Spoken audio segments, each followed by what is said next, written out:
ஆண்டுதோறும் காசு கொடுத்து தான் கூட்டு வரீங்க. முதலமைச்சர் ரோட் ஷோ போனாலும் துணை முதல்வர் ரோட் ஷோ போனாலும் நீங்க காசு கொடுத்து தானே ஆட்களை கூட்டு வந்து நிறுத்துறீங்க. அவனுக்கு வலியும் வேதனையும் சொல்ல வேண்டிய அவசியம் இல்லையே. வாங்கின காசுக்காக வந்து நிற்பான், குடிச்ச சாராயத்துக்கு வந்து நின்றுட்டான் போயிட்டான். நீங்க அப்படித்தானே கட்டமைப்பை உருவாக்கி வச்சிருக்கீங்க. நீங்க மாநாடு நடத்துறேன்றீங்க, மாநாட்டு திடல்லே ஒருத்தர் வந்து சிறுநீர் கழிக்கிறாங்க, கழிவறையா பயன்படுத்த ஆரம்பிச்சிட்டாங்க.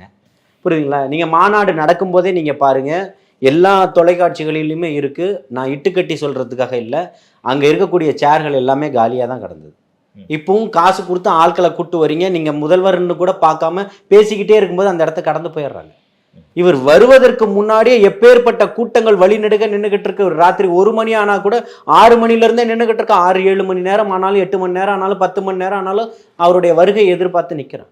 இதுதான் ஒப்பீடுன்னு சொல்றேன். புரியுதுங்களா? இதுதான் ஒரு தலைவனை தேடக்கூடிய இடம்னு சொல்றேன்.